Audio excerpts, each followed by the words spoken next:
Do you know the feeling of being crushed under the weight of debt? I do. Just a year ago, I was $10,000 in debt and had no idea how I'd ever dig myself out. The sleepless nights, the constant anxiety, it felt endless. But here's the thing, I made it through, and now I'm debt-free. In this video, I'm going to show you exactly how I paid off $10,000 step by step. Trust me, if I could do it, so can you. Stick around because these steps could change your life.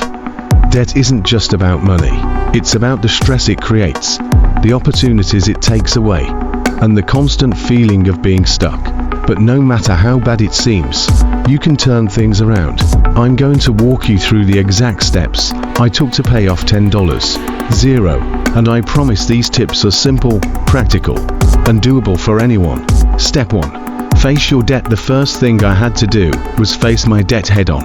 I wrote everything down: credit cards, personal loans, and even small amounts I owed friends. It wasn't easy seeing the total, but it gave me clarity.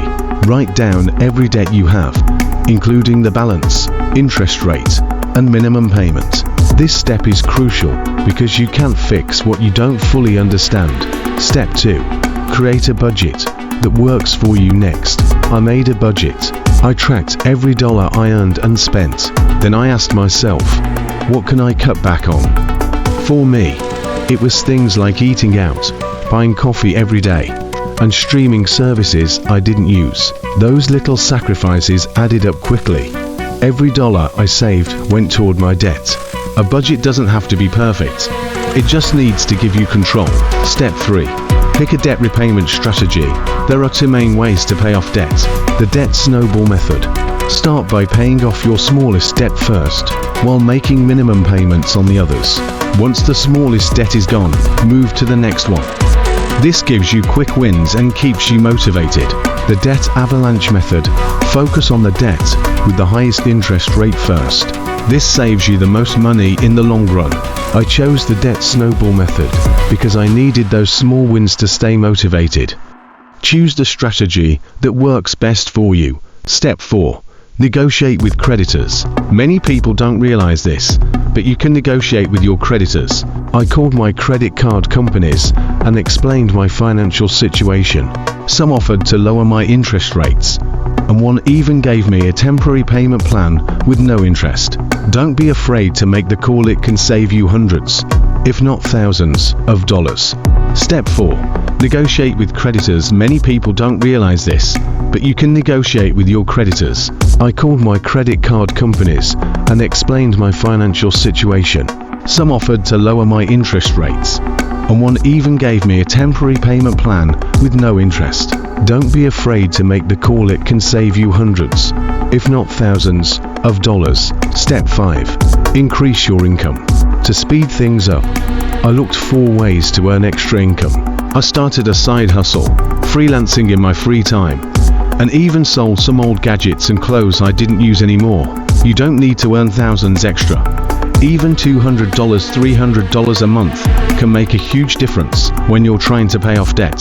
Step 6. Automate and stay consistent. I set up automatic payments for my minimum payments so I wouldn't miss a due date. Then, I manually sent extra payments to the debt I was focusing on. Automating your payments helps you stay consistent and avoid late fees, which is key to making progress. Step 7. Track your progress and stay motivated. Debt repayment is a long journey, and it's easy to feel discouraged. To stay motivated, I tracked my progress visually. Every time I paid off a chunk of debt, I'd update my chart, and seeing the numbers go down gave me a sense of accomplishment. Celebrate your progress, no matter how small. It keeps you going. Step 8.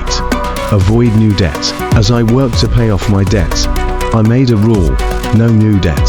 That meant no new credit card purchases, unless I could pay the balance in full each month. Breaking the cycle of borrowing was hard, but it was essential to making real progress. Step 9. Reward yourself along the way. Every milestone deserves a celebration. When I paid off my first credit card, I treated myself to a nice dinner. When I hit the halfway mark, I bought a small gift, These little rewards kept me motivated without derailing my budget. Paying off $10,000 in debt wasn't easy, but it was worth it. Today, I'm debt-free, and I can't tell you how amazing it feels to not owe anyone a dime.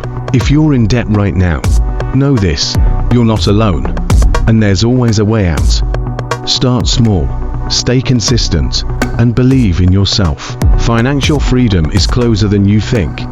If this video helped you, please hit the like button and share it with someone who needs to hear this.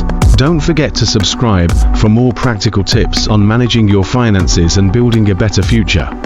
Together, we can achieve financial freedom.